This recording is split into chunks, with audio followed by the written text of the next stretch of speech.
Beat by Ozilla.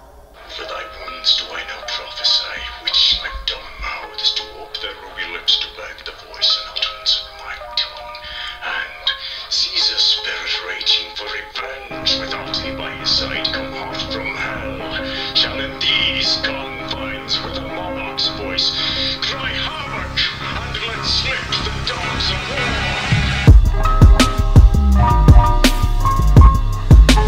Alright, we're listening to a beat from a friend Anthony Reynolds Jr., who was inspired to make this track by one of my old videos.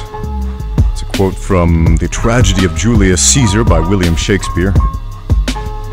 Again, one of my super old videos I made like 12 years ago.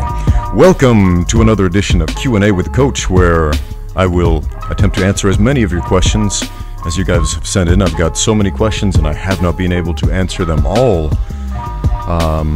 So thank you so much for the questions. If you're wondering how do you send questions in to get answers, it's very simple. Leave them in the comments down below or email me at ramseydewey@gmail.com. Let's get straight into it. Our friend Anthony, who composed this sick beat, man, he has a question of his own. He's got this picture of Floyd Mayweather Jr. with his bodyguards. And he asked Ramsey, two-part question. One, why does Floyd need bodyguards at all? And two, wouldn't it be better to have, like trained martial artists as opposed to just really big guys as your bodyguards? That's an interesting question when we see a professional fighter, a really good one at that. One of the best boxers in the world walking around with bodyguards. We scratch our heads like, well, he could probably beat up anybody on the street anyway. But here's the thing, my friends. Floyd don't fight for free. That man does not throw punches for free. Man, a few rounds in the ring is going to cost you millions with that guy. He's a businessman, first and foremost. Don't forget that. And the second part of that question. Man, would it be better to have trained martial artists versus really big guys as bodyguards?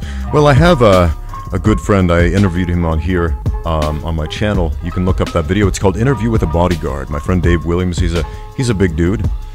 And he's also, he's worked in what do we call the bodyguarding industry? The bodyguarding industry for many years. And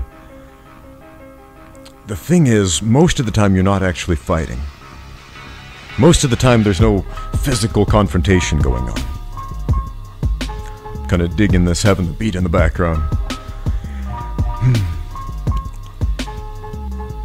In his own words, it's kind of boring most of the time. But the number one requirement to be a good bodyguard is really intimidation, being so big that people will think, yeah, I don't want to mess with this guy. I don't want to cause trouble with this guy because he could sit on me and probably kill me just doing that. Now, if you're a tiny little non-imposing looking guy, even if you are a legitimate trained killer with black belts in every conceivable martial art, if you don't look the part, people are going to cause trouble with you. And that is not what you're looking for in a bodyguard. You're looking for people who can keep the trouble away. Floyd is a wealthy man. His time is very valuable to him. I mean, time is valuable to everybody, but when you're trading your time for millions of dollars, it makes you stop and think about it a little bit differently than the average person, I imagine. And so, what's going on in Floyd's head? Is he thinking, I want to be harassed and have people waste my time on the street? Am I going to have to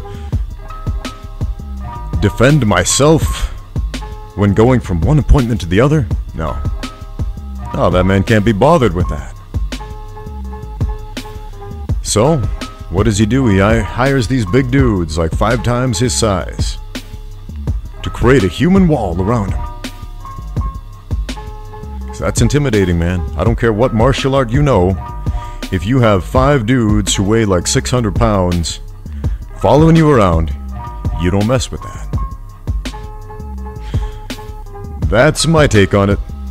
Next question.